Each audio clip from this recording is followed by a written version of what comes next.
to meet failures of plans and face disappointment, avoidance of too much speech, self-criticism, giving food to other living beings according as they deserve, seeing the Lord in all beings, special perception of divinity in man, and the practice of the highest way of life resorted to by devoted men, consisting in hearing, hymning, and remembrance, worship, salutation, dedication of all actions, friendship, and complete self-surrender, all done with reference to the Supreme Being. So you can see that it is common, these values, these virtues are common to all the people. So that's why it's called Sanatana Dharma, eternal Dharma. And it doesn't matter what time, which place one is living. These values are common. And so that when in Bhagavad Gita, Lord Krishna says, Yada yada hi dharmasya glanir bhavati bharata. That is Bharata. And so it is known as, it was known as Bharata. That Bharat, India was known as Bharata. That bhasiyate idi Bharata, that one which gives light. So that was known as Bharata. So in those days, that's why people used to come from all over the world to learn about spiritual principles and spirituality to India. And as you know, many of the people who have come here from Persia, from Middle East, from also from China, and even the other countries, neighboring countries, they all have come to India to learn the discipline of spirituality. And he says that in this, he explains the 4 varnas or the caste systems. And mind you, in those days, the caste systems were not based on your birth. It was based on what you are doing and how your characteristic is. And nowadays, that's a big problem, and there's a big debate about caste system and saying that, oh, this caste system is not good, and caste system, what happened has degraded during the course of time by human beings or the so-called upper caste trying to control the lower caste with their ego and saying that I am greater than you. But that was not the intention. That when it was given out by the Supreme Consciousness, here he says, Narayana, the Lord himself gave this out, the 4 caste systems. So he's saying the Brahmin, first of all, the highest one, which is known as the Brahmin. I mean, again, they don't say it is the highest. They just say these are the 4 caste systems, and there is no distinction in the quality. But they are saying that these 4 caste system exists. And because how? Because of the characteristics. So they're given the characteristics. He has 6, the Brahmana, that is a Brahmin, has 6 duties. Studying of Veda, teaching it, performing sacrifices, officiating at sacrifices, giving charity, and receiving gifts from those whose earnings are righteous. So a person who does this is a Brahmin. And no matter which caste system he was born into, it does not matter. Whatever he does is this like this. So if he does all these things, he's a Brahmin. The next one is a Kshatriya, the warrior. So what does he do? He says it includes all of this, except he cannot receive gifts. However, his chief duty is the governance of the country and protection of the people in that country. So in the discharge of these duties, he can collect taxes from all except Brahmanas. Anyway, if you go and try to collect from Brahmanas, anyway, they don't have any taxes. I mean, they won't have money. A real Brahmin does not have money, so there is no point in collecting taxes. So then the Vaishya, that is the one belonging to the profession of trade, that he says this profession is agriculture and trade, and he is to live in obedience to the Brahmanas. So he has to follow the scriptural injunctions. That's what means it, obedience to the Brahmanas. And the duty of the Shudra, that is the one who's in one sense we can see the fourth class, is service under the twice born. Twice born is the Brahmanas, and his livelihood is to consist of the income he gets from his master as such by his service. So again, there he's giving so many conditions as to what a Brahmin, how should a Brahmin live. So he should be getting his livelihood from 4 occupations, and that is agriculture, cow keeping, unsought income, and materials sought as alms. And so that's what it is. And Kshatriya is an exception. He can take the duty of any other, excepting receiving gifts. But in times of danger, anybody can take any means of livelihood. So in all these things, he's saying that these are the marks of a Brahmana. And then he also gives the mental traits. The Brahmana, he has a restraint of mind and senses, austerity, contentment, patience, absence of crookedness, knowledge, kindness, devotion to God, and truth. So who is a Brahmin now? How can you find a Brahmin now? If you have all these qualities, who has all these qualities now? It's so rare, right? And a Kshatriya, he says, is characterized by heroism, valor, fortitude, impressiveness, spirit of self-sacrifice, self-control, patience, devotion to holy men, optimistic attitude, and readiness to offer protection to the weak. That is the characteristics of Kshatriya. Then the devotion to the teachers and effort for fulfillment of duty and securing of wealth and pleasure, faith in God and the Vedas, that is the scriptures, perseverance under all circumstances, and professional skill. These are the characteristics of a Vaishya.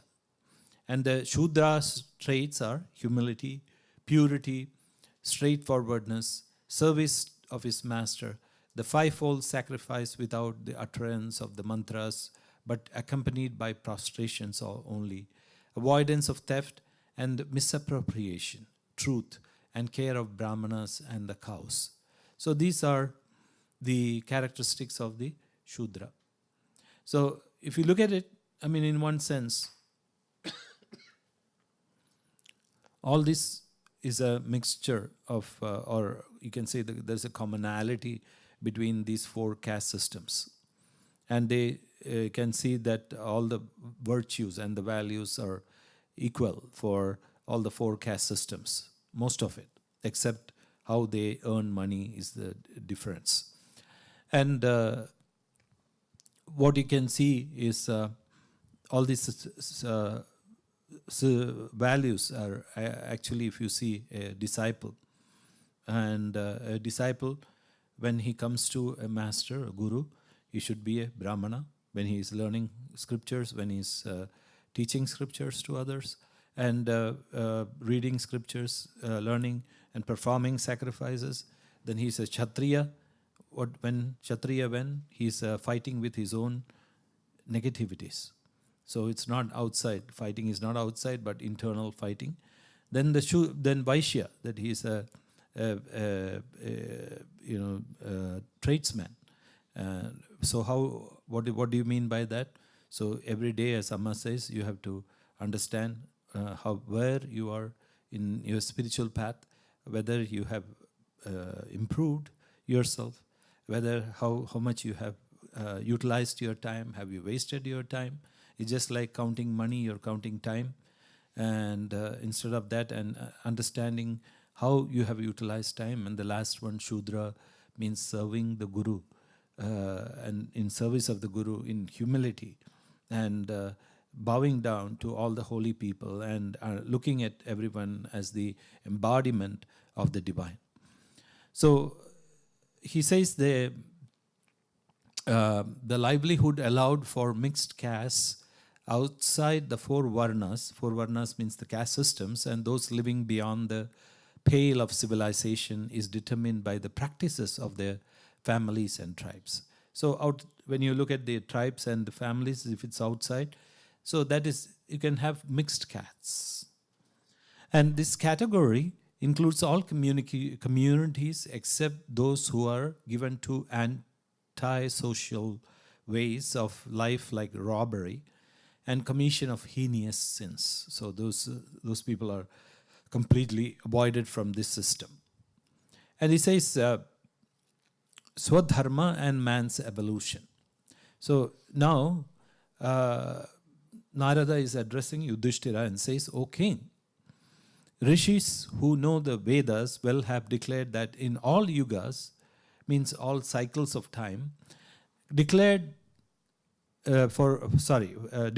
all the yugas for welfare in this life and in the hereafter, the pursuit of Swadharma. That's one's own duty, determined by the proportion of the qualities of Sattva, Rajas and Tamas in him, is the best course of man. So he says Swadharma means following one's own duty, and how it is determined by the qualities of Sattva, Rajas and Tamas. So if a person is Sattvic, then he has the duty to do more learning of the scriptures, do all the sacrificial rites and all these things. And if he's more Rajasic, he becomes a Kshatriya, means he has a valor, he has to fight for his country, protect the other people. And if he's more Tamasic, then he goes to the other different systems. So one who follows the duties dictated by one's natural disposition will be free from the bondage of those actions and will gradually reach the state of freedom from gunas when jnana and bhakti are generated in him. So this is very important to understand. One who follows the duties dictated by one's natural disposition will be free from the bondage of these actions. So in Bhagavad Gita, Lord Krishna says, one should follow his own duty rather than follow the duty of others. So paradharma, that is, if you try to follow somebody else's duty. Suppose tomorrow you have not been trained as a doctor, and you say that you pretend to be a doctor, and you go and start treating the patients. What will happen to you? So not to you, but the others. They cannot do that, because why? They are not trained for that. And so if you want to be a doctor, you have to get the proper training. And once you are trained, then you become a doctor. And now, if the doctor wants to become an engineer suddenly, or he wants to become a sports person, and without having no knowledge or having any training, and he becomes like that, then what happens? He will be a thorough failure. But he follows his own duty as a doctor, then he will be able to do much more good to others rather than follow the duty of others. So why has he become a doctor, or why has she become a doctor, or why has that person become an engineer, or why that person has become an entrepreneur? Right? And because that their innate nature is there in them to become so. It drives them to that innate nature, the qualities. So if I try to become a doctor, what happens? I'll be a thorough failure, because I don't have the disposition to become a doctor, and I don't have the ability to become a doctor. And so it becomes like that. And similarly, somebody else wants to become a Swami, right? And he puts on the garb of the costume and pretends to be a Swami. I mean, of course, there are so many people who do that now to earn money, right? And to earn a living.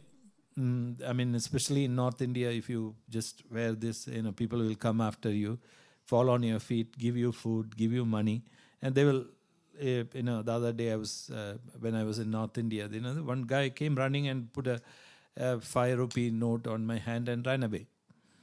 So it's very easy to earn money in that sense. So people do that. But you have to understand the karma that follows, and if you do not do the proper duties that is prescribed to a Swami or renunciate, then what happens is the karma that you incur is much more, far worse than what you are doing. So that's why saying, if you do your karma according to your disposition, your mental disposition, then it will free you from those actions.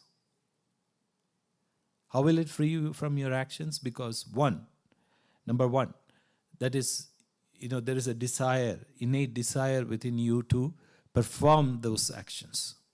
And so that's why, you are looking into it, you're thinking about it, you are capable of doing it. And when you do that, and when you do it with your full dedication, with your whole heart, then you're doing it, performing those actions so, with full of your heart and with all your mind, that it becomes selfless. The same thing you can apply in the other case. Suppose who is trying to, a person who has the ability to become a doctor, but he's not doing these things, but he's trying to make money through that profession, then he's not doing what the profession of a doctor warrants for. Or, what does the doctor should do? He should be able to treat other people with care and compassion and love. And if he doesn't do so, and if you don't do it properly, then also there is the other reason. But why don't you do it properly? Because number one, his disposition is not that. Even though he has the ability to be a doctor, he does not have compassion. He does not have love for other beings. And he's not concerned about what a true doctor should be, right? Or a true engineer should be. So if you have that ability to follow that, what your trade or what your profession warrants, and if you're doing it with your full heart and with all your abilities, what will happen? You'll become free of the bondage of those actions. Because those actions will not affect you. Why? Because you slowly, naturally, you'll become selfless. And so these actions will become selfless, and when you do actions as seva or selfless actions, then it won't affect you. So that's why he says that will gradually take you to the state of freedom from gunas. From gunas means qualities. The sattva, rajas and tamas qualities. And then jnana, that is knowledge, and bhakti are generated in that person. So that's why Lord Krishna said it is you should do your own dharma than doing somebody else's dharma. So tomorrow, what happens if a Brahmin is started thinking that, I should become a Kshatriya and go and fight. He will not be fit for that. Not only that, he will be incurring so much karma by doing so. So he says, in this respect, man is like a field repeatedly plowed and cultivated until it reaches a stage of absolute infertility, when it becomes unfit for the growth of any crop. Seeds sown there perish. So what happens? So he's saying that when you repeatedly plow and cultivate after the crops, after and after, then the fertility is lost and it becomes barren. And so in this way, the mind, which is the seat of desires, can gain dispassion through excessive enjoyments. And such enjoyment does not enhance desire like drops of ghee enhancing a fire. So what happens is, when you do it, slowly and slowly the mind becomes more and more detached as a result of doing that. And so the other pleasures and pains does not affect you. And so he says, like the other desires or enjoyment does not enhance desire, just like, as they say, the ghee, which is drops of ghee dropped into the fire. And here, so there's a footnote, it says that this appears to contradict the view that like ghee poured in fire, enjoyment enhances desire. Prahlada's prayer, and also in the 9th skanda about King Yayati, that which we'll look at later. Now it is pointed out that there is no contradiction because these two doctrines are applicable to people at two different stages of spiritual evolution. So you have to understand, it's not like you're saying, usually when you add ghee, the fire keeps growing up more and more. So that means the desire grows more and more. But in this case, it's not like that. Why? Because these are two, when we're talking about two different planes or two different evolutions of people. And in the verse under the discussion here, people at very low levels of evolution with an intensely dominant desire nature are meant. And the intensity of passion makes reflection ineffective, if not impossible in their case. Enjoyments together with sufferings incidental to them can also gradually bring them to some sort of satiation and sanity when they may be in a mood to have sense control and renunciation. And at this stage, the other rule of abstinence and reflection began to operate. So here, what he's saying is, in effect, just to be very concise, there are two schools of thoughts. One is, they say, in order to stop or put an end to all your desires, enjoy and indulge in sensual pleasures. Then as you keep indulging and indulging, then slowly you'll come to a point where you'll feel satiated and say, I don't want any more. But Amma says the example, like you take a piece of chocolate and eat that, or pudding. That's a common example in India. And when you keep on eating and chocolate or pudding, after some time you get satiated, right? And then you say, when you see pudding, then you run away from it. Or you see chocolate, I say, I don't want it. But half an hour later, or 1 hour later, or the next day, when you see chocolate, naturally your mind goes to that. So that's, what about talking about satiation of pleasures? So you cannot, that's what they're saying, that pleasures cannot be satiated by indulging in them. You might have a temporary stoppage of these pleasures, but to have a permanent one, you have to have the knowledge, that is why he's saying that one has to have the knowledge that through this, I'm not going to attain anything. What am I going to attain? Nothing but pain. So what happens is, so that knowledge has to come, that when the knowledge comes, and when they gain that knowledge, that is what they are talking about, this pouring ghee into the fire. And so it's not satiation, but knowledge that this is not going to give us more and more pleasure. But in fact, it is only going to give pain. So the next one, he says, is the duties of the brahmacharis and vanaprasthas. So brahmacharis are, as you know, the different stages of life. So one is, there are 4 stages which is explained. The first one is brahmacharya. That is when you are a celibate and you're a young person and you're not married yet. So what do you do at that time? Then you become a householder. That is grihastha. Then after that, the third one is vanaprastha. Vanaprastha literally means to go to the forest. So that is the third one. And the last one is sannyasa. That is means renunciation of everything.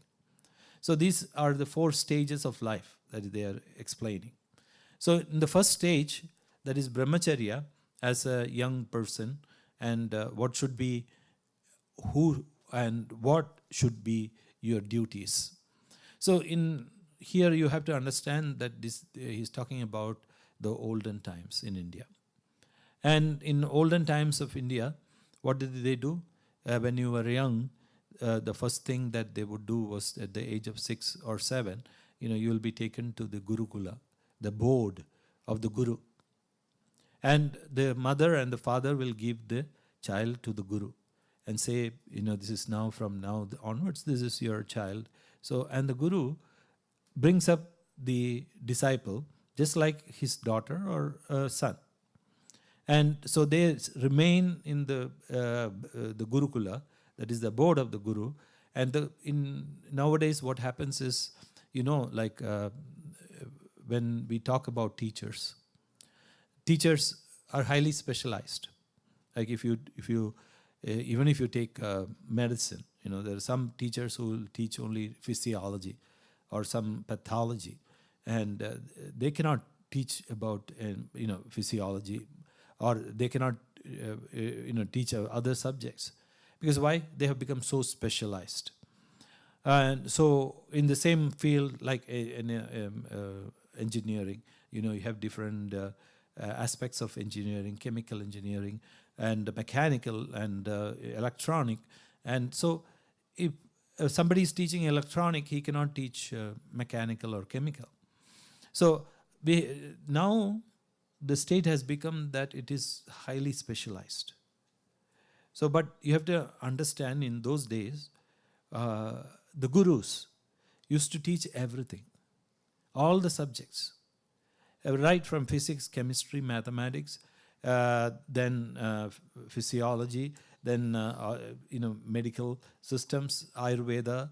Then they used to teach about astrology. Then all the different kinds of systems, until finally, when the disciple is old enough and mature enough to know about spirituality, finally they will teach them about spirituality. So that is how it used to be. So,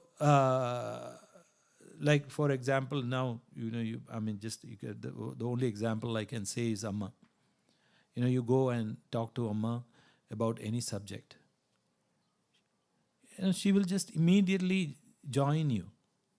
You talk about music, Amma will talk about music, and musicians, as if she's such has such a thorough knowledge about music. And then you talk to her about research in various, biochemistry or physiology, or some of the things the doctors don't even know. Amma will say that, don't do that. But she says in such a very simple way that you don't even realize that she has so much of knowledge of what that subject is about. So the gurus were like that. They knew about all the subjects. So that's why they said, Narada says, a brahmacharin should stay in the guru's campus. Why? This is because the most conducive atmosphere to learn, because there are no distractions and no cell phones. That's one of the things. They didn't have cell phones, they had no internet. And so how? He should practice control over senses and remain obedient to the guru, be humble before him like a servant, and be loving towards him. Both morning and evening he should attend on the guru. And repeating the Gayatri, that is the mantra, with a concentrated mind, he should, during the 3 sandhyas or the junctions of time, that is the morning, afternoon and evening, which are the 3 junctions of time, of sunrise, noon and sunset, adore the teacher's fire, sun and important divinities. And during the morning and the evening, sandhya rites, he must observe silence and repeat and meditate on the Gayatri mantra. When the guru calls him for study, he should learn from him the Veda. At the beginning and the end of the study, he should make full prostration before the guru.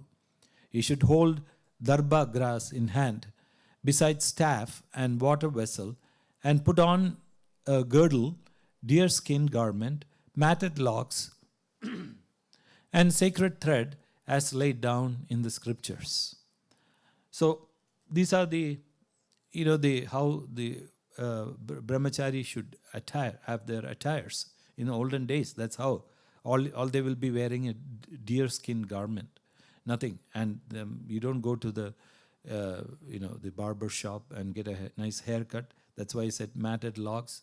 And sacred thread. Sacred thread, you remember, if you remember, there's the brahmacharis, all the brahmacharis wear a sacred thread. Why? This is a reminder to do your prescribed rites, chanting of mantras, your all the three, there are 3 times, that is in the morning, afternoon and evening, there are prescribed rites and that you have to do, the ceremonies and particular mantras at those times. So you have to chant all those things. And when the guru calls him for study, he should learn from him the Veda. That's what he's saying. So the Vedas should be learned.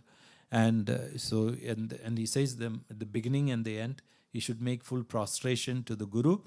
And in the morning and evening, he can collect food as alms.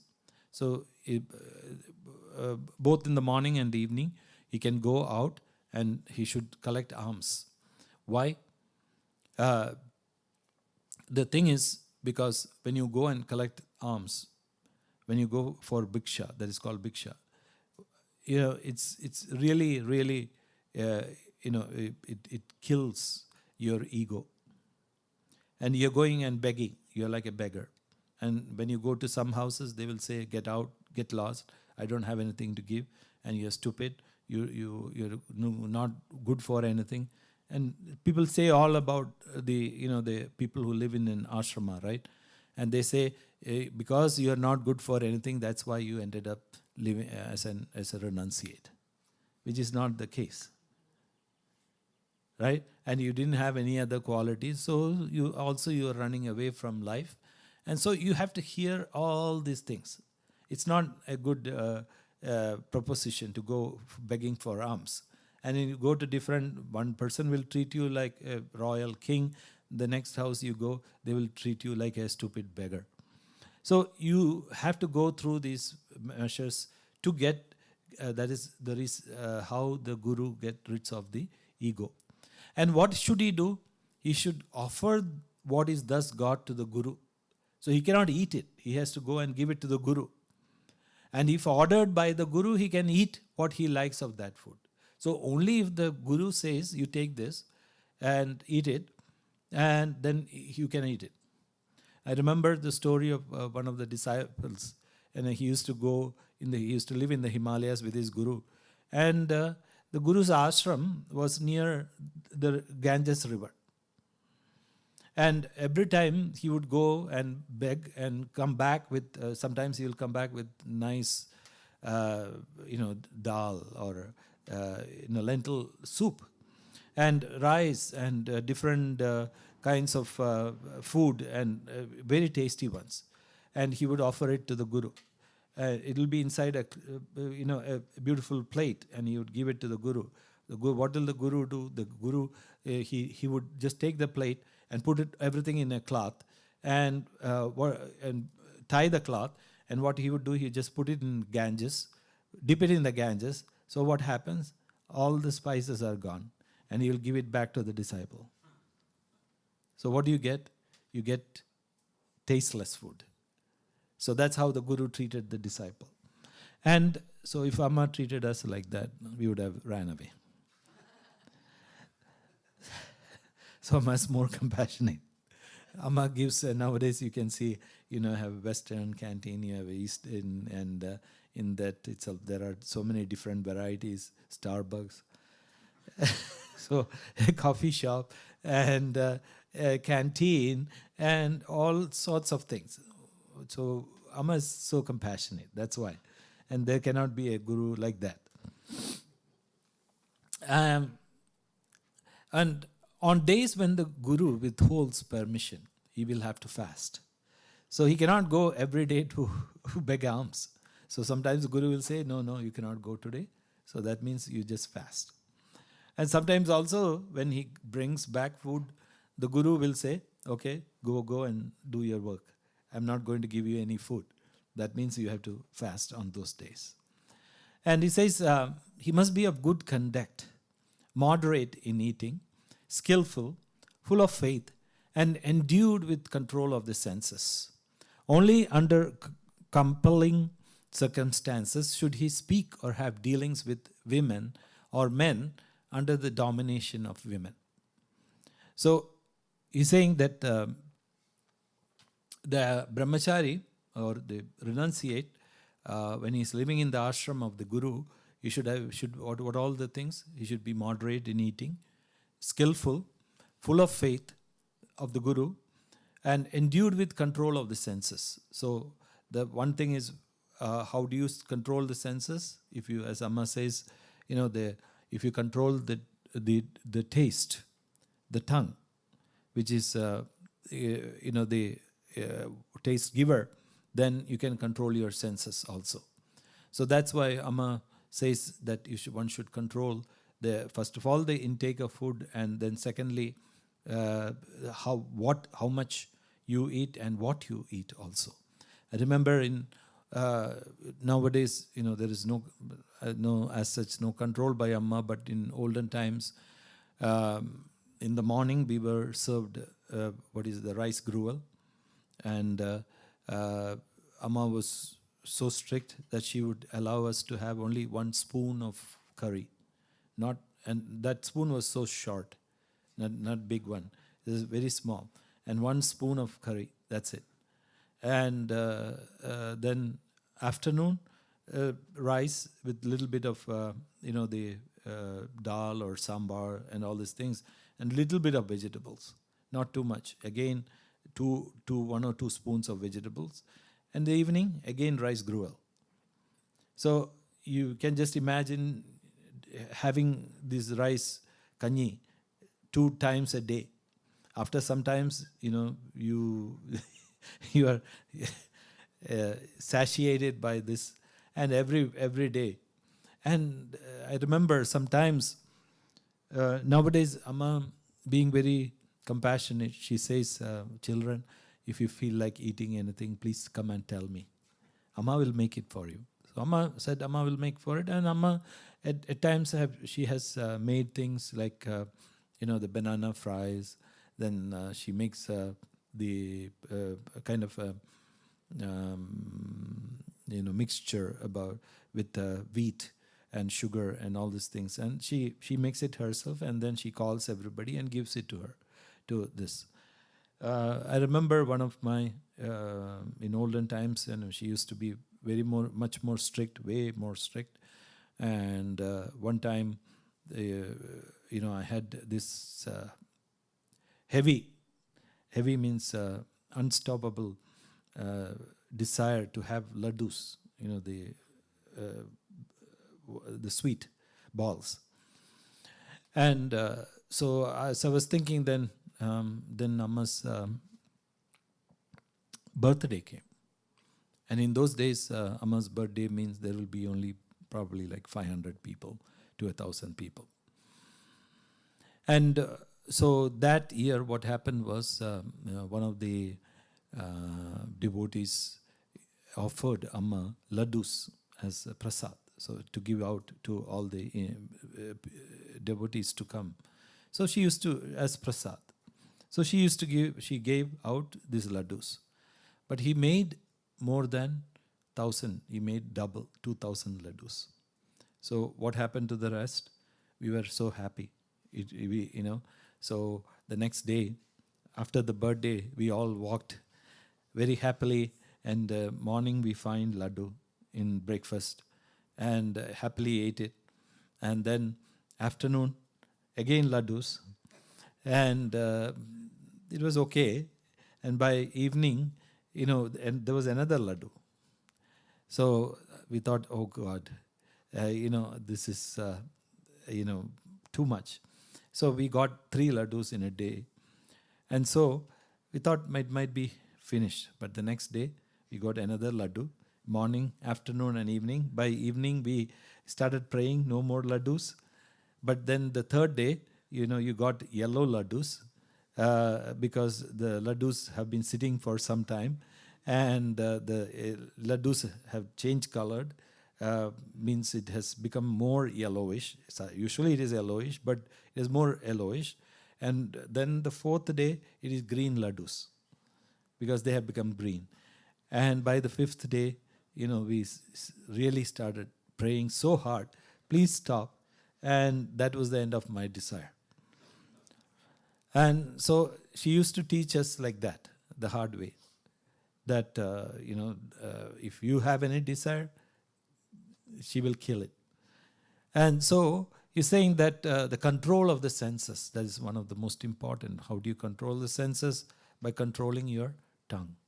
And of course, the other things also, you block all the things that is coming through the other four senses, also eyes, ears. So you hear only what is good for you.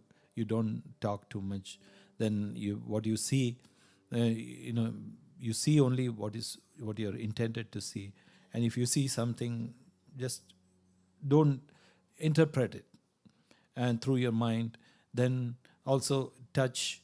You don't go and do massages and all those things. So that is the other thing. And smell. You don't have any of the perfumes and all those things. So we have to keep all these other senses under restraint. And they say only under compelling circumstances should you speak and have dealings with women. Or, they're saying that the interesting thing is men under the domination of women. So that is a beautiful thing that Vijay says. So when you talk to women, you have to have that kind of a sense of control. You should not talk too much, because then your mind slowly starts going into this all those subjects and into the worldly feelings. So, and also men under the domination of women. Why? Because men who are under the domination of women, or vice versa. It could be vice versa. Also women who are under the domination of women, the women who are under the domination of men. So that's also there. So why? Because again, there is a chance for the mind to escape like that. Because they will be talking more about sensual subjects. That's the reason. And excepting the householder, the members of the other states of life, ashramas, who observe continence should avoid songs and poems dealing with the affairs of females. Females means females for males, males, and for males, for females it's males. For the senses which can cause agitation to the mind can carry away the mind of even a self-controlled ascetic. So what he's saying, because the mind is as such, and we have heard innumerable stories about the different rishis and saints and ascetics who have done so much of tapas, austerity, and still they easily go under, just one small thing is enough. I'll tell you the story, just a simple story of one of the great ascetics who was a rishi. And he was such a great, one who was doing so much penance. So he used to go under the sea and sit under the water and do his penance and meditate. So, but what happened? He meditated like that for 300 years. But what happened? He meditated like that for 300 years. But one day he saw two fishes mating with each other. And so that, prompted a desire in him. So he stopped all his meditation. He decided to renounce spirituality, go get married. And he got married. So that, even that such a small thing can produce so much of desire in your mind. And it can change your mind.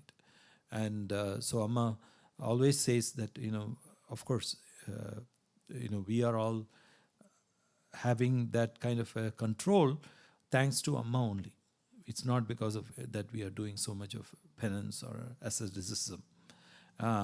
It is because thanks to Amma who's controlling our minds, and the fact that we are open to Amma. Whenever such a desire arises, or when we have such a negativity, we go and tell Amma. And we are, so that is what one of the things they say, that you should be an open book. Even if the Guru knows what is happening in your mind, sometimes you become so shy, or slowly and slowly you put a block, saying that you don't want to tell the Guru, or you don't want your Guru to know. So, but the Guru, no matter what happens, she knows each and every thought that passes through our mind. So we forget that fact. And sometimes because of our ego, we feel that, slowly, maybe, Amma does not know this. Amma does not understand me. Amma does not know what are my feelings. So we slowly and slowly start moving away from the Guru. So such things should not happen. So we're saying, he's saying that for women is like fire, and man resembles a pot of ghee. Just as there is danger of ignition when they come too close, there is danger if men and women come too close. So one should not meet even a daughter in solitude. Even in other situations, their contacts must be few, and that only when absolutely necessary. So he's saying all these things are necessary for a brahmachari, a renunciate. And mostly he's talking about how it is in the beginning, right? In the beginning. And when you have joined the ashram, and how you should behave and all these things. But after some time, then Amma's ways, as I said, is totally different. And I have seen Amma putting, one of the women, it was a very older woman, who was sitting on the lap of one of the Swamis when they, and Amma said, that woman has been standing, so just go and sit in the lap of the Swami. So it was in the bus, while we were in a bus and we were traveling in a bus. Immediately Amma looked at the woman and said, just go and sit on the lap of that Swami. You don't have to stand. So she was testing him, and how his, restrained is, and where his mind is. So Amma is totally, as I said, is not according to textbook. She's completely different. At the same time, she puts us through fire, and because she puts us through fire, she molds us. It's like going through fire, and because you're going through fire, you get burnt, and also because of that, you are purified. So you become pure. So Amma's ways are totally different. You cannot compare that to any other guru. And so as you see, you'll never see an ashram where there are women and men living together. And you know what happens if men and women live together? Such young women and men live together. Naturally they will get attracted, and then they will get married, they will have children. Slowly, that's what one of the things that happens in, I don't want to say where, but then they start building orphanages for the children who are born in such a communion. And so this happens in many of the other traditions. I'm not saying finding fault with them, but it's just because of Amma that we have the restraint, even though she's putting the ghee and the fire together. And she does not, she knows where and how much she can add the mixture, and how it will not catch fire, or when it is going to catch fire, she will stop it. And so you cannot imagine any other monastery or ashrama where women and men live together like this. So that is the power of Amma. Amma can do any kinds of mixture, and she can do whatever she wants, but she will be in absolute control of what she's doing. And so that's why you cannot find another ashram. Because I know some of the other ashrams where the brahmachari is not even allowed to see women. They cannot even look at the picture of women or nor meet women. They're so strict. Whereas Amma, what happens? You walk out of your room, then there are thousands of women going, and you can sit there and watch them or restrain your mind, have control over your mind. So Amma is, as I said, is totally different, and she's not traditional, and she's not like any other gurus. So we just have to admire of what Amma has achieved all over through these years. Thousands and thousands of people have actually gone through this fire, and Amma has purified them. And even if Amma does not find fault with such people who have such vasanas, and all they do is if you go and tell Amma, Amma will say, get married, and I'll find you a girl or a boy. I'll find you a boy, I'll find you a woman, or I'll find you a man, get married to that. And she marries them. And she allows them to live as householders. And rather than having all these desires and hiding it, she says, it's better to go through that. So Amma is, as I said, it's not like a strict disciplinarian in one sense, but when you follow a particular path, she is so strict that you should be truthful to that path. You should not waver from that path. And if you want to do that, you want to change your path, that's also okay to Amma. So that's just be truthful, just be honest, and Amma will do what is right for that person. So we'll conclude for today and continue in the next session. Om Amriteshwari Namah.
I think that's 2.5. So he said D. D is 2.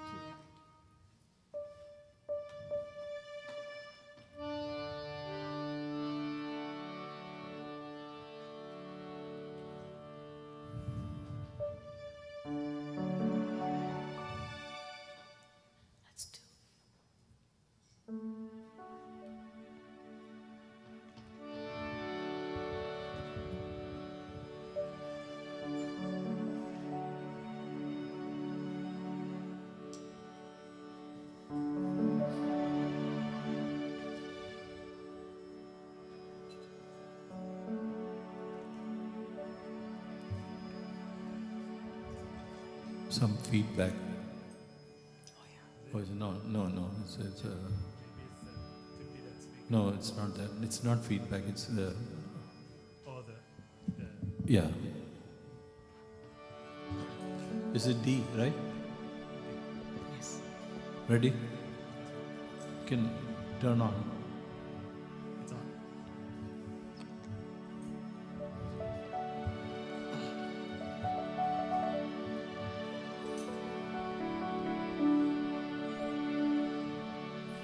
Guru Charanam Sadguru Charanam Amritanandamayi Charanam Guru Charanam Bhava Bhayaharanam Amritanandamayi Charanam Guru Charanam Sadguru Charanam Amritanandamayi Charanam Guru Charanam Bhava Bhayaharanam Amritanandamayi Charanam Guru Charanam Sadguru Charanam Amritanandamayi Charanam Guru Charanam Bhava Bhayaharanam Amritanandamayi Charanam Guru Charanam Sadguru Charanam Amritanandamayi Charanam Guru Charanam Bhava Bhayaharanam Amritanandamayi Charanam Akhila Janarchida Satcharanam Janimritinashaga Sri Charanam Akhila Janarchita Satcharanam Janimritinashaka Sri Charanam Akhila Janarchida Satcharanam Janimritinashaga Sri Charanam Akhila Janarchita Satcharanam Janimritinashaka Sri Charanam Samasta Devi Devamayam Sat Guru Charanam Pranamami Sada Samasta Devi Devamayam Sadguru Charanam Pranamami Sada Guru Charanam Sadguru Charanam Amritanandamayi Charanam Guru Charanam Bhava Bhayaharanam Amritanandamayi Charanam Guru Charanam Sadguru Charanam Amritanandamayi Charanam Guru Charanam Bhava Bhayaharanam Amritanandamayi Charanam Guru Mahima Sadguru Mahima Avarnaniya Guru Mahima Guru Mahima Sadguru Mahima Avarnaniya Guru Mahima Guru Mahima Sadguru Mahima Avarnaniya Guru Mahima Guru Mahima Sadguru Mahima Avarnaniya Guru Mahima Brahmatmaikya Nidana Padam Sadguru Charanam Pranamami Sada Brahmatmaika Siddhana Padam Sadguru Charanam Pranamami Sada Guru Charanam Sadguru Charanam Amritanandamayi Charanam Guru Charanam Bhava Bhayaharanam Amritanandamayi Charanam Guru Charanam Sadguru Charanam Amritanandamayi Charanam Guru Charanam Bhava Bhayaharanam Amritanandamayi Charanam Guru Charanam Sadguru Charanam Amritanandamayi Charanam Guru Charanam Bhava Bhayaharanam Amritanandamayi Charanam Guru Charanam Sadguru Charanam Amritanandamayi Charanam Guru Charanam Bhava Bhayaharanam Amritanandamayi Charanam अखिल जनार्चित सच्चरणं जनिमृतिनाशक श्रीचरणं अखिल जनार्चित सच्चरणं जनिमृतिनाशक श्रीचरणं समस्त देवी देवमयं सद्गुरुचरणं प्रणमामि सदा समस्त देवी देवमयं सद्गुरुचरणं प्रणमामि सदा गुरुमहिमा सद्गुरुमहिमा अवर्णनीया गुरुमहिमा गुरुमहिमा सद्गुरुमहिमा अवर्णनीया गुरुमहिमा ब्रह्मात्मैक्यनिदानपदं सद्गुरुचरणं प्रणमामि सदा ब्रह्मात्मैक्यनिदानपदं सद्गुरुचरणं प्रणमामि सदा गुरुचरणं सद्गुरुचरणम् अमृतानन्दमयी चरणं गुरुचरणं भवभयहरणम् अमृतानन्दमयी चरणं गुरुचरणं सद्गुरुचरणं अमृतानन्दमयी चरणं गुरुचरणं भवभयहरणम् अमृतानन्दमयी चरणम् अमृतानन्दमयी चरणम् अमृतानन्दमयी चरणम् अमृतानन्दमयी चरणम् अमृतानन्दमयी चरणम्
गजानना हे गजानना गजानना हे गजवदना गजानना हे गजानना गजानना हे गजवदना गजानना हे गजानना गजानना हे गजवदना गजानना हे गजानना गजानना हे गजवदना गजानना हे गजानना गजानना हे गजवदना गजानना हे गजानना गजानना हे गजवदना वारणमदहर गजानना पार्वती नंदन गजानना पार्वती नंदन गजानना पार्वती नंदन गजानना कारुण्यालय गजानना कारण पुरुष गजानना कारुण्यालय गजानना कारण पुरुष गजानना गजानना हे गजानना गजानना हे गजवदना गजानना हे गजानना गजानना हे गजवदना विघ्न विनाशक गजानना सज्जन सेवित गजानना विघ्नविनायक गजानना सज्जन सेवित गजानना चित्खन श्यामल नित्य निरामय सत्फलदायक गजानना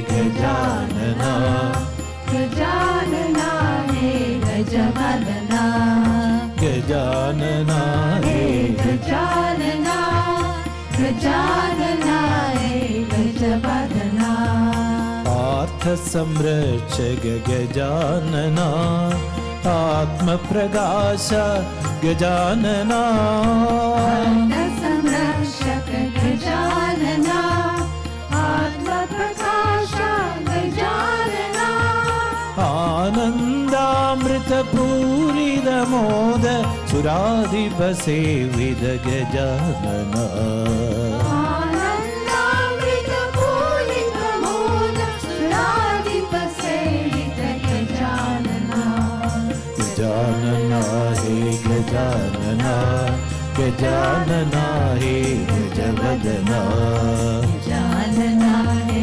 गजानना गजानना हे गजवदना गजानना हे गजानना गजानना हे गजवदना गजानना हे गजानना गजानना हे गजवदना गजानना हे गजानना गजानना हे गजवदना गजानना हे गजानना गजानना हे गजवदना गजानना हे गजवदना गजानना हे गजवदना गजानना हे गजवदना गजानना हे गजवदना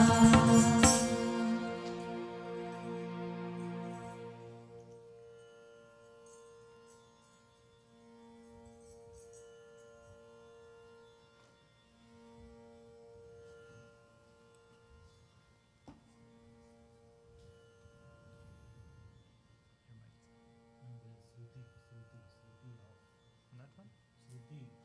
off. Oh, off. I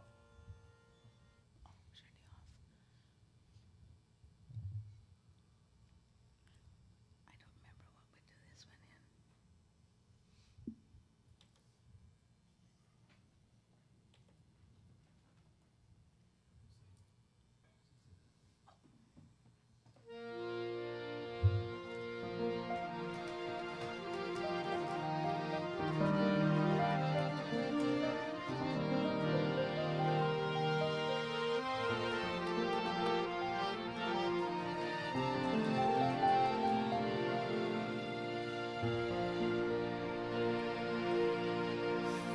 Sitaram Sitaram Sitaram बोल राधे श्याम राधे श्याम राधे श्याम बोल सीताराम सीताराम सीताराम बोल राधे श्याम राधे श्याम राधे श्याम बोल सीताराम सीताराम सीताराम बोल राधे श्याम राधे श्याम राधे श्याम बोल सीताराम सीताराम सीताराम बोल राधे श्याम राधे श्याम राधे श्याम बोल हरि बोल हरि बोल हरि हरि बोल हरि बोल हरि बोल हरि हरि बोल हरि बोल हरि बोल हरि हरि बोल हरि बोल हरि बोल हरि हरि बोल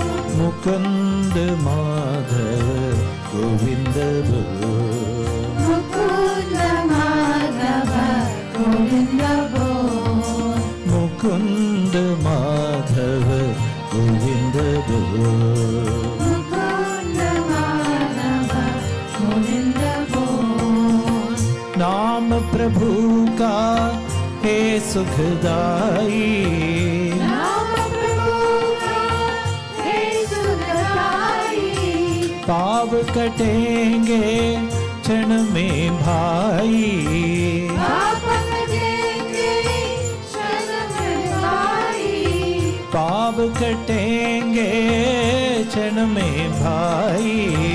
पाप कटेंगे क्षण में भाई। राम की महिमा ऐसे बोल, राम की महिमा ऐसे बोल, श्री राम की महिमा ऐसे बोल, राम की महिमा ऐसे बोल, मुकुंद माधव गोविंद बोल, मुकुंद माधव गोविंद बोल, सीताराम सीताराम सीताराम बोल, राधे श्याम राधे श्याम राधे श्याम बोल, सीताराम सीताराम सीताराम बोल, राधे श्याम राधे श्याम राधे श्याम बोल। सबरिया जा मिल सब सुख पाई, सब सुख पाई, नाम भजन से मुक्ति पाई, नाम भजन से मुक्ति पाई, नाम भजन से मुक्ति पाई। नाम भजन से मुक्ति पाई। नाम की महिमा ऐसे बोल, नाम की महिमा ऐसे बोल, नाम की महिमा ऐसे बोल, नाम की महिमा ऐसे बोल, मुकुंद माधव गोविंद बोल, मुकुंद माधव गोविंद बोल, सीताराम सीताराम सीताराम बोल, राधे श्याम राधे श्याम राधे श्याम बोल, सीताराम सीताराम सीताराम बोल, राधे श्याम राधे श्याम राधे श्याम बोल। बजरे मन तू कृष्ण मुरारी, भजरे मन तू कृष्ण मुरारी, नडन कर गिरिधर बनवारी,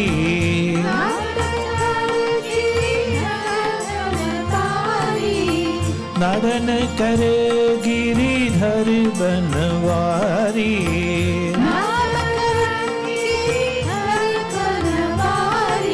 कृष्ण रसामृत जीवित बोल, कृष्ण रसामृत जीवित बोल, कृष्ण रसामृत जीवित बोल, कृष्ण रसामृत जीवित बोल, मुकुंद माधव गोविंद बोल, मुकुंद माधव गोविंद बोल, सीताराम सीताराम सीताराम बोल, राधे श्याम राधे श्याम राधे श्याम बोल, सीताराम सीताराम सीताराम बोल, राधे श्याम राधे श्याम राधे श्याम बोल, सीताराम सीताराम सीताराम बोल, राधे श्याम राधे श्याम राधे श्याम बोल, सीताराम सीताराम सीताराम बोल, राधे श्याम राधे श्याम राधे श्याम बोल, सीताराम सीताराम सीताराम बोल, राधे श्याम राधे श्याम राधे श्याम बोल, सीताराम सीताराम सीताराम बोल, राधे श्याम राधे श्याम राधे श्याम बोल, हरि बोल हरि बोल हरि हरि बोल, हरि बोल हरि बोल हरि हरि बोल, हरि बोल हरि बोल हरि हरि बोल, हरि बोल हरि बोल हरि हरि बोल, हरि बोल हरि बोल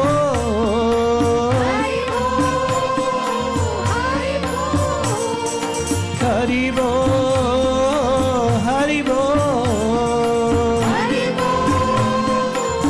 हरि हरि बोल, बोल हरि बोल हरि बोल हरि बोल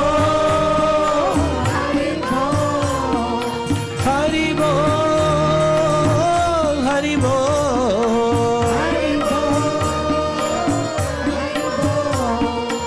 बोल हरि बोल हरि हरि बोल, हरि बोल हरि बोल हरि हरि बोल, हरि बोल हरि बोल हरि हरि बोल, हरि बोल हरि बोल हरि हरि बोल, Sitaram, Sitaram, Sitaram Bol. Sitaram, Sitaram, Sitaram Bol. Radhesham, Radhesham, Radhesham Bol. Radhesham, Radhesham, Radhesham Bol.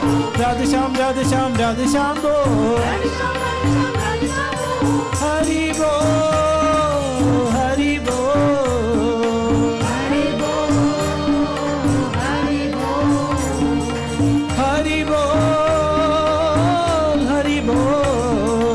Hari Bol, Hari Bol. Mukund Madhav Govind Bol. Sitaram, Sitaram, Sitaram Bol. Radhesham, Radhesham, Radhesham Bol.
Durge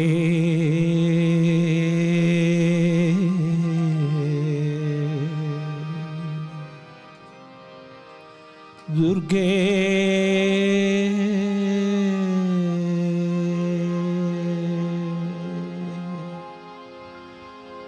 Durge Jai Ma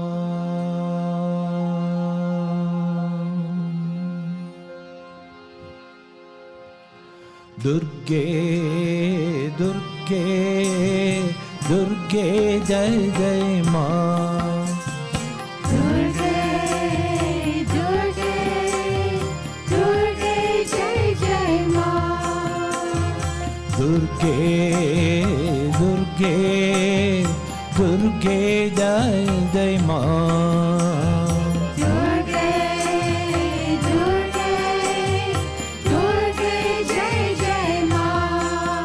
Jaya Durge Durge Durge Jai Jai Ma Jai Durge, Durge, Durge, Jai Jai Ma. Jaya Durge Durge Durge Jai Jai Ma Jai Durge, Durge, Durge, Jai Jai Ma. Karuna Sagari Ma Karuna Sagari Ma. Karuna Sagari Ma Karuna Sagari Ma. Kali Kapalini Ma Kali Kapalini Ma. Amba Kali Kapalini Ma Amba Kali Kapalini Ma. Jagadodharini Ma Jagadodharini Ma. Jagadodharini Ma Jagadodharini Ma. Jagadambe Jai Jai Ma Jagadambe Jai Jai Ma. Jagadambe Jai Jai Ma Jagadambe Jai Jai Ma. Karuna Sagari Ma Karuna Kali Kapalini Ma. Kali Kapalini Ma. Jagadodharini Ma. Jagadodharini Ma. Jagadodharini Ma. Jagadodharini Ma. Jagadambe Jai Jai Ma. Jagadambe Jai Jai Ma. Jagadambe Jai Jai Ma. Jagadambe Jai Jai Ma. Jagadambe Jai Jai Ma. Jagadambe Jai Jai Ma. Jagadambe Jai Jai Ma. Jagadambe Jai Jai Ma. Durge Durge Durge Jai Jai Ma. Durge Durge Durge Jai Jai Ma. Jaya Durge Durge Durge Jai Jai Ma. Jaya Durge Durge Durge Jai Jai Ma. Jaya Durge Durge Durge Jai Jai Ma. Jaya Durge Durge Durge Jai Jai Ma. Karuna Sagari Ma. Karuna Sagari Ma. Kali Kapalini Ma. Kali Kapalini Ma. Amba Kali Kapalini Ma. Kali Kapalini Ma. Prema Swarupini Ma.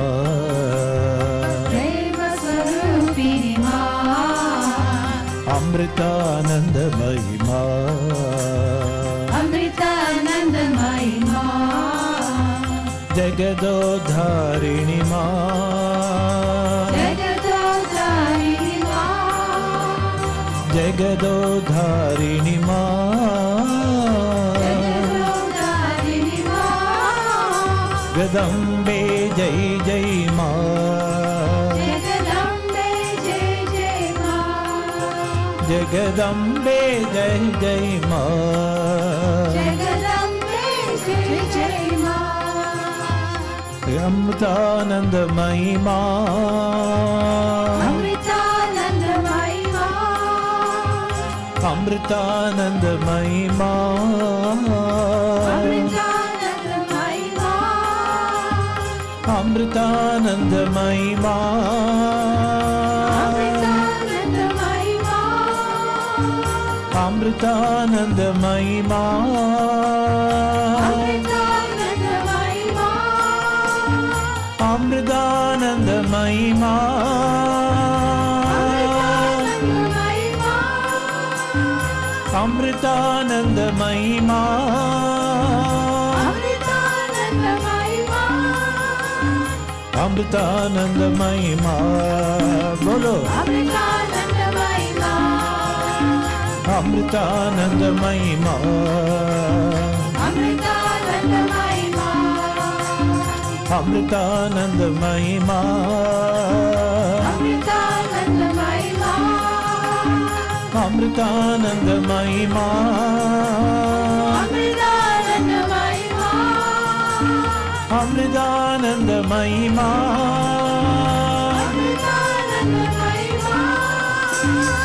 Amritanandamayi Ma. Amritanandamayi Ma. Amritanandamayi Ma.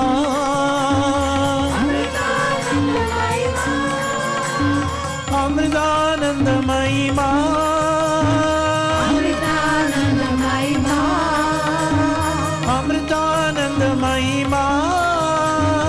Amritanandamayi Ma. Amritanandamayi Ma. Amritanandamayi Ma. Amritanandamayi Ma.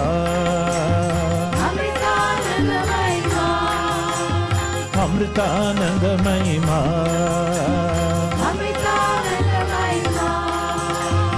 Amritanandamayi Ma. Amritanandamayi Ma. Amritanandamayi Ma. Amritanandamayi Ma. Amritanandamayi Ma. Amritanandamayi Ma. Amritanandamayi Ma.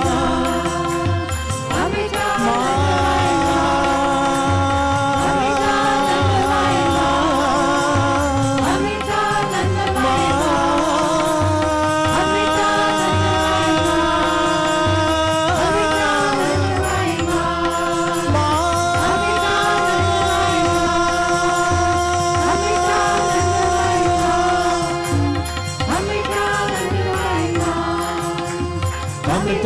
Amritanandamayi Ma. Amritanandamayi Ma. Amritanandamayi Ma. Amritanandamayi Ma. Amritanandamayi Ma. Amritanandamayi Ma. Amritanandamayi Ma.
Can you just move the camera?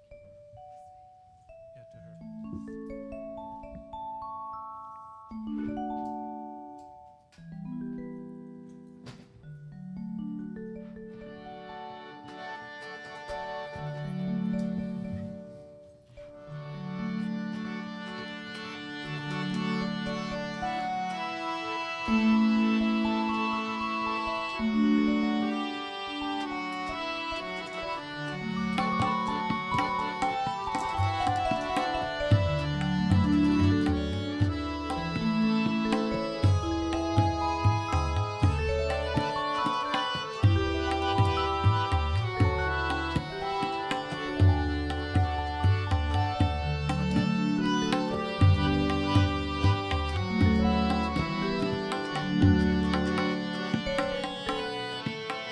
Om Jaya Jaya Jagajanani Vande Amritanandamayi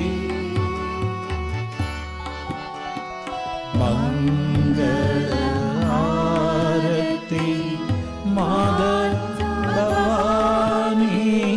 Amritanandamayi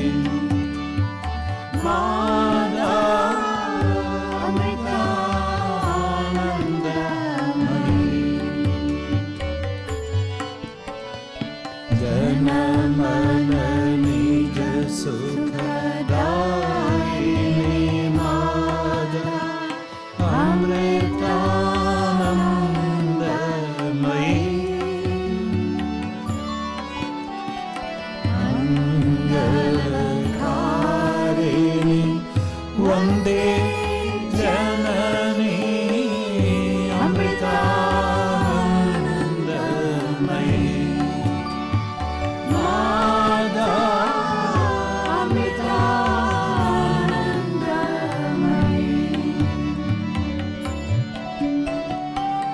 सकलागम निगमादिषु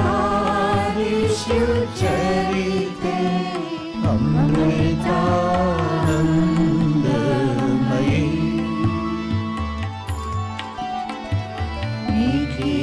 निखिलमय हर जननी वन्दे अमृतानन्दमयी माता अमृतानन्दमयी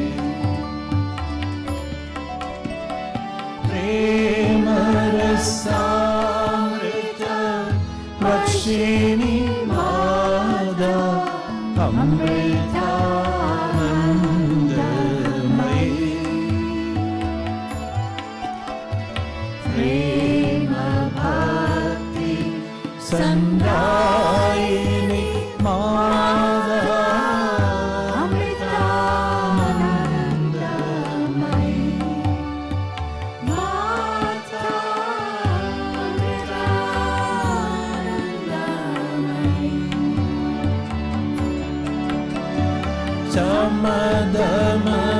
समदमदायिनी मनलयकारिणी अमृतानन्दमयी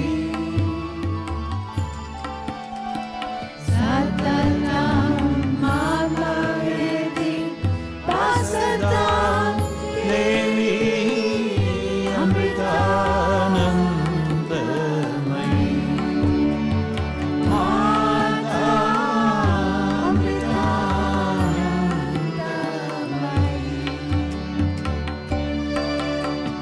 पतितोद्धार निरन्तर हृदये अमृतानन्दमयी परमहंस पद निलये देवी अमृतानन्दमयी माता अमृतानन्दमयी हे जननी जनि मरण निवारिणि अमृतानन्दमयी हे श्रीज जन परिपालिनि जयदा अमृतानन्दमयी माता अमृतानन्दमयी सुरजन पूजित जय जगदम्बा अमृतानन्दमयी सहज समाधिषु धन्ये देवी अमृतानन्दमयी माता अमृतानन्दमयी माता अमृतानन्दमयी माता अमृतानन्दमयी ॐ जय जय जगजननी वन्दे अमृतानन्दमयी मङ्गलारति माधव भवानी अमृतानन्दमयी माता अमृतानन्दमयी माता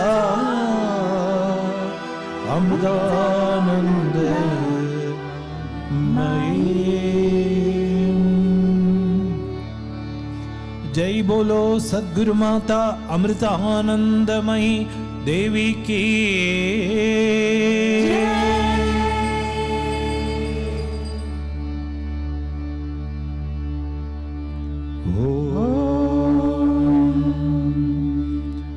असतो मा सद्गमय तमसो मा ज्योतिर्गमय मृत्योर्मा अमृतं गमय ओम शांति शांति शांतिः ओम लोकाः समस्ताः सुखिनो भवन्तु लोकाः समस्ताः सुखिनो भवन्तु लोकाः समस्ताः सुखिनो भवन्तु ओम शांति शांति शांतिः ओम श्री गुरुभ्यो नमः हरि ओम।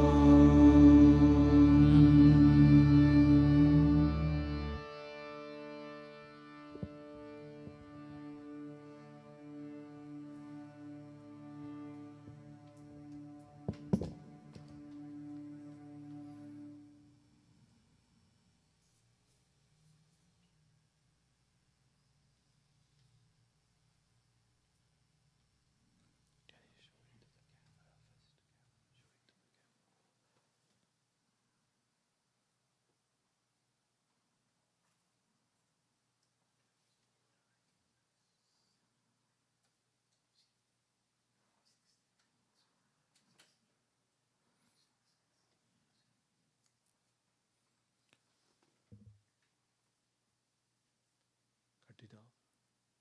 Sound is off? Okay, good.